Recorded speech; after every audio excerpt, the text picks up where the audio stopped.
Bonjour à tous et bienvenue dans ce nouvel épisode du podcast pour devenir infirmière scolaire.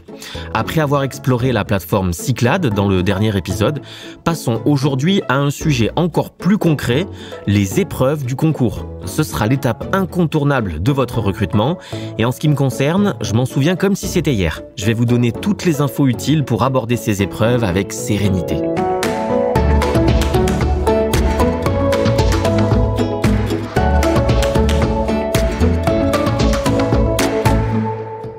Vous connaissez l'arrêté du 28 décembre 2012, non ?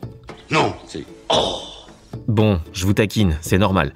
C'est ce texte qui fixe les conditions d'organisation du concours ainsi que la composition et le fonctionnement du jury pour le recrutement. C'est le texte de référence pour le concours. Il définit les règles du jeu, les épreuves et tout ce qu'il faut connaître.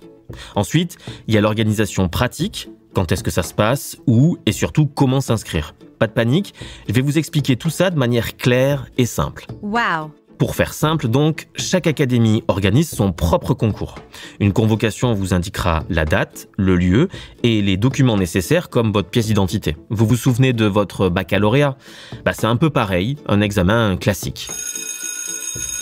C'est l'heure, vous y êtes, c'est l'épreuve écrite, qu'on appelle épreuve d'admissibilité.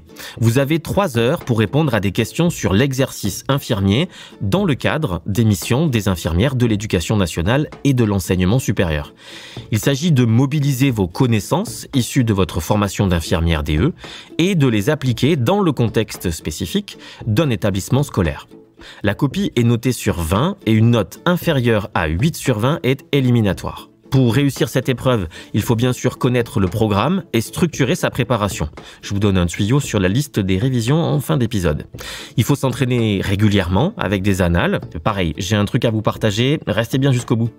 Et surtout, il vous faut rester calme. Vous connaissez déjà sûrement, mais je conseille souvent à mes élèves des techniques de cohérence cardiaque. On trouve pas mal d'exercices ou de vidéos pour s'entraîner à faire tous les jours. Bravo, vous avez passé l'étape de l'épreuve écrite. Vous êtes admissible. Place à votre épreuve orale. Vous recevez une convocation avec une date, un lieu, une heure. Même chose que pour l'écrit, mais cette fois-ci seul devant un jury. Le jury, justement.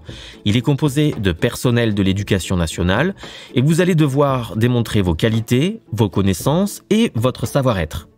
Vous aurez quelques minutes pour exposer votre parcours et vos motivations, puis le jury vous posera des questions sur votre parcours et souvent sur des cas concrets de situations habituelles de prise en charge infirmière. Dans un prochain épisode, je reviendrai beaucoup plus en détail sur chacune de ces 2 épreuves et sur les choses importantes à avoir en tête.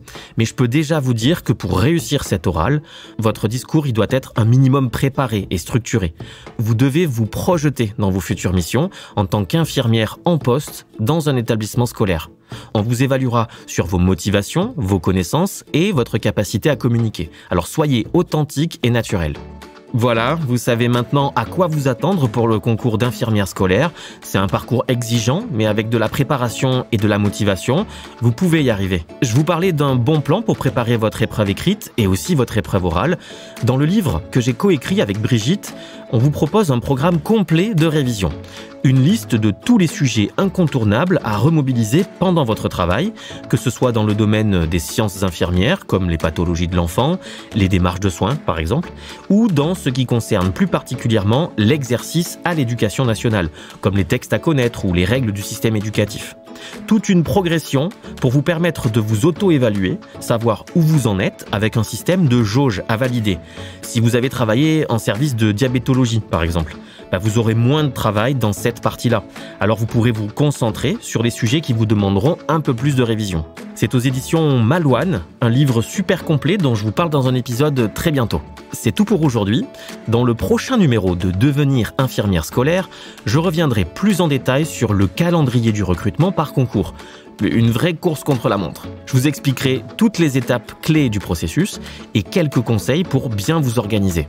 Un rétro-planning de votre préparation au concours. Je vous invite à partager vos questions et vos expériences en commentaire. Et si cet épisode vous a plu, n'oubliez pas de vous abonner et de laisser un petit like. À bientôt à l'infirmerie.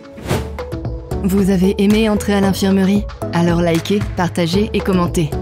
Retrouvez tous les épisodes sur vos plateformes de streaming préférées. et sur nos réseaux sociaux @l'infirmerie.